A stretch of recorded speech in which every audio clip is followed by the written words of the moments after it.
En el video anterior estuvimos viendo el asesino en serie más peligroso de cada país, pero la verdad es que mencioné muy pocos, por eso en este video le traigo más y también los más impactantes que te aseguro que hay algunos que no conoces. Y sin más preámbulo, vamos a empezar directamente con Estados Unidos. En el video anterior mencioné a Ted Bundy, pero la verdad es que conocí a este que es mucho peor. Samuel Little fue un asesino en serie de Estados Unidos, nacido en 1940 y como muchos otros desde pequeño tuvo una infancia muy dura. Se crió en mayor parte con su abuela, pero también pasó mucho tiempo en hogares de acogida y la verdad es que no era muy bueno en la escuela, así que desde pequeño empezó a cometer delitos como consumo de drogas o robar. También pasó muchísimo tiempo en la cárcel por crímenes menores, pero lo que nadie sospechaba es que este tipo también estaba cometiendo asesinatos y literalmente lo hacía por gusto. Entre 1970 y 2005 mató a muchísimas mujeres en diferentes partes del país, lo que hacía que fuera mucho más difícil agarrarlo, ya que como dije se movía constantemente y casi siempre sus víctimas eran mujeres en situación de calle o con problemas de adicción de drogas. Él las atacaba y les estrangulaba, por lo cual la muerte casi nunca era clara, por lo cual las autoridades siempre la calificaban como muerte natural o por sobredosis. Esto le permitió seguir actuando sin ser detenido durante muchas décadas. En 2012 fue detenido por un delito relacionado con drogas y gracias a una prueba de ADN lograron vincularlo con muchísimos asesinatos antiguos y lo hicieron hablar, y este confesó más de 93 asesinatos, dando detalles específicos y características de las víctimas que concordaban demasiado.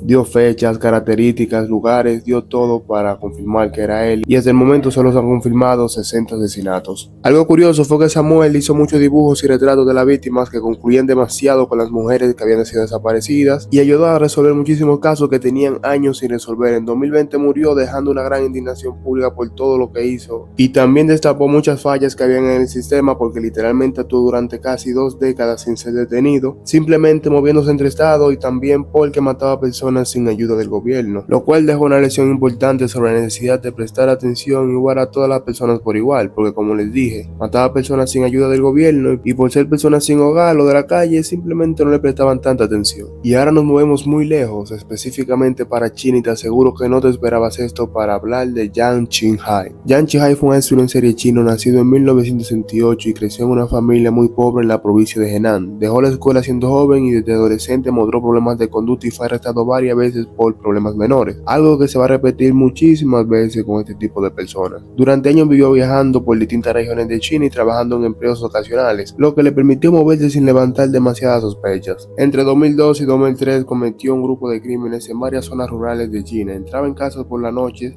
cuando las familias estaban dormidas y atacaba con martillos, hachas y otras herramientas. Según las autoridades, se registran 67 asesinatos, pero también hirió a muchísimas personas. Sus víctimas incluían hombres, mujeres y niños. La violencia de los ataques y el hecho de que ocurrieran en diferentes lugares hicieron que el caso causara gran temor en las comunidades afectadas. Fue arrestado en 2003 después de que la policía reuniera varias pruebas que lo incriminaban. Durante los interrogatorios confesó los asesinatos y dio detalles que coincidían con las investigaciones, y en 2004 fue condenado a muerte. Su caso fue uno de los más impactantes en la historia criminal reciente de China debido al alto número de víctimas y la brutalidad de los hechos. Yang Qinghai fue ejecutado en 2004 y su historia generó preocupación sobre la seguridad en las zonas rurales de China y sobre cómo alguien pudo cometer tantos crímenes en distintos lugares sin ser detenido antes. Hasta hoy es considerado uno de los asesinos en serie más prolíficos de la historia de China en términos de víctimas confirmadas, y para mí obviamente no cabe duda, este cabrón es el peor. Y ahora nos movemos a nuestra querida madre Rusia para hablar de Mikhail Volkov, que dándome cuenta de manera indirecta hablé de las 3 potencias del mundo. Es un asesino en serie ruso nacido en 1964 en la región de Siberia, y antes de ser descubierto trabajó durante años como policía en la ciudad de Angar.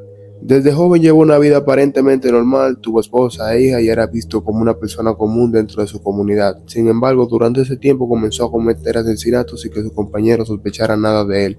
Entre 1992 y 2010 atacó principalmente a mujeres en la región de Irkutsk. Dios mío, en serio, perdón. Muchas de sus víctimas eran mujeres a las que encontraba de noche y las ofrecía llevar en su auto. Luego las atacaba en zonas apartadas usando cuchillos, hachas u otros objetos, y durante mucho tiempo los crímenes no se conectaron entre sí de manera clara, lo que le permitió seguir actuando por casi 2 décadas, y con el paso de los años la policía comenzó a notar un patrón en los casos. En 2012 fue arrestado después de que nueva prueba de ADN lo relacionaran con varios asesinatos antiguos, y durante los los interrogatorios confesó decenas de crímenes y dio detalles que coincidían con la evidencia encontrada. Con el tiempo, las autoridades confirmaron más de 80 asesinatos, lo que lo convirtió en uno de los asesinos en serie más prolíficos de Rusia. En distintos juicios recibió múltiples condenas a cadena perpetua. El caso de Popkov impactó mucho a la sociedad rusa, especialmente porque había sido miembro de la policía y muchas personas se sorprendieron al saber que alguien encargado de hacer cumplir la ley pudo cometer tantos crímenes durante años sin ser descubierto. Actualmente cumple cadena perpetua en prisión y su caso sigue siendo uno de los más graves en la historia criminal reciente de Rusia. Ahora nos movemos a América Latina para hablar de Pedro López, un asesino en serie colombiano nacido en 1948, conocido como el monstruo de los Andes. Tuvo una infancia muy difícil marcada por la pobreza y la violencia y según su propio testimonio sufrió abuso cuando era niño y pasó tiempo viviendo en la calle. Desde joven estuvo involucrado en delitos y fue arrestado en varias ocasiones antes de que se descubrieran sus crímenes más graves. Entre los años 70 y principios de los 80 cometió asesinatos en Colombia, Perú y especialmente en Ecuador. Sus víctimas eran principalmente niñas y adolescentes en zonas humildes, con las cuales López se ganaba su confianza y luego las atacaba en lugares alejados. Cuando fue capturado en 1980 en Ecuador, confesó haber matado a más de 300 menores, aunque las autoridades pudieron comprobar alrededor de 110 casos en ese país. Esta cifra lo convirtieron en uno de los asesinos en serie más prolíficos de América Latina. Fue condenado en Ecuador, pero en ese momento la ley del país tenía un límite máximo de años de prisión. Por eso, después de cumplir su condena, que era apenas de 20 años, fue liberado y en 1998, aunque no estuvo mucho tiempo en prisión, desde entonces su paradero exacto ha sido incierto durante años. El caso de Pedro López causó gran impacto y miedo en varios países sudamericanos. También generó críticas a los sistemas judiciales y a la cooperación entre países, ya que logró actuar en distintas naciones antes de ser capturado y hasta hoy sigue siendo una historia muy conocida en la historia criminal de la región por la magnitud de sus crímenes y por las dudas que rodean su situación actual, porque sí, como les dije, este tipo logró salir de prisión, por lo cual no se sabe si ahora mismo está libre, muerto o incluso podría estar cometiendo nuevos crímenes.